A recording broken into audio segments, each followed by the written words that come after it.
Okay, so in this short film we're going to look at what if it all goes wrong? What if somebody's not feeling well? Or you get lost? Something happens that you weren't expecting. On your Duke of Edinburgh's expedition, you always have an adult looking after you. But it's unlikely that they're going to be watching you all the time. We want you to be able to journey unaccompanied through the outdoors. So we will give you a mobile phone. This old-fashioned mobile phone with buttons is the way that you can communicate with us. On the phone, it has been pre-programmed. So there are a number of useful numbers on it. For example, my number as expedition leader. It also has the phone number of Mr. Cartwright, who is one of our expedition leaders and one of our trainers. It also has Mr. Welsh's number, who is obviously our headmaster, our rector. So useful information on here.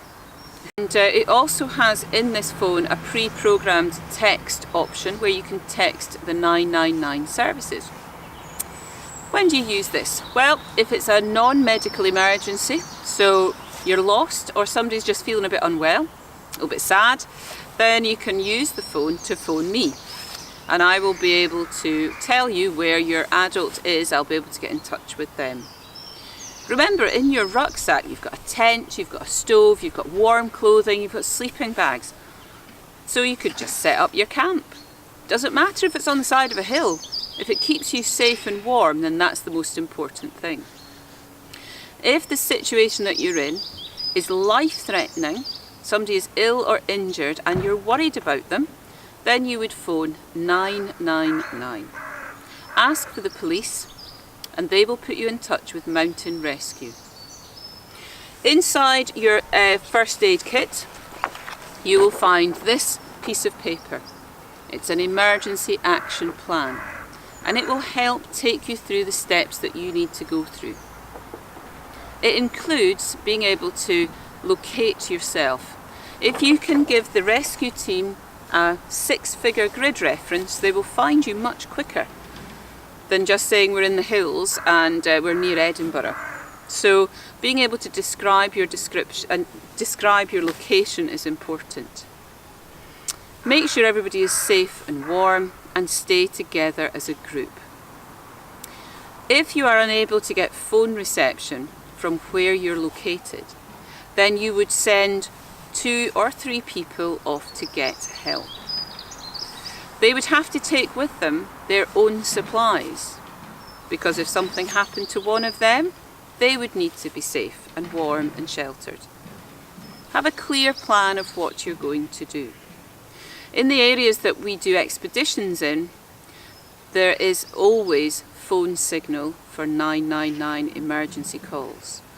And if it needed to be, it could be a text message.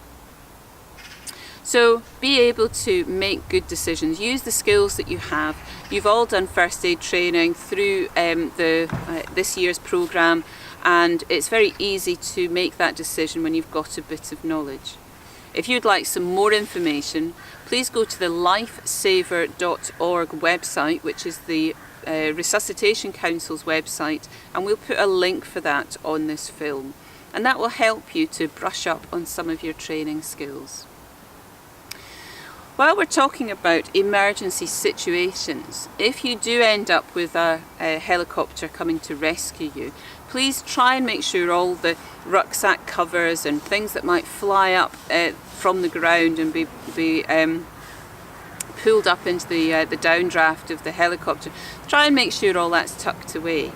And just huddle down, looking down so that you're not getting lots of dust in your eyes, and wait for the helicopter crew to give you some directions. They're really good at their job, so just let them do their job. It's useful if you write down some information about who the casualty is and the phone numbers of their mum and dad and things like that, and the rescue team will ask you for that information. While we're on the subject of things going wrong, there's a couple of first aid things that I should add to that. We have tick information. So ticks are small insects that can latch themselves onto your skin, and they can cause a condition called Lyme disease. It's quite a nasty condition to have, and what we would ask you to do is every night you get into camp, once you're in somewhere that's, you know, comfortable in your tent, then do a tick check. Just make sure you haven't got any ticks. Inside your first aid kit there's a tick removal device. It's just a little green plastic claw that if you put it underneath the tick it will just draw it out. The instructions of how to use that are on the back. If you are bitten by a tick, do let your assessor or your supervisor know, because it is useful information for us to have. Your first aid kit has got lots of plasters and dressings and things that you might find useful for blisters and burns, and we have taught you how to deal with those incidents as they come along. In the campsite, the main concern we have is around burns. Make sure that if you burn yourself that you cool it down for about 20 minutes with cool water, and make sure that you tell your supervisor, because a burn can be very serious. So if it all goes wrong, use your mobile phone to get help. Make sure that you tell me what's happened, and if you need the emergency services, then you're going to have to be able to describe your location, so your mapping skills will come in handy. Keep yourselves warm and comfortable. Use the sheet in the first aid kit, the accident procedure sheet, and that will keep you right.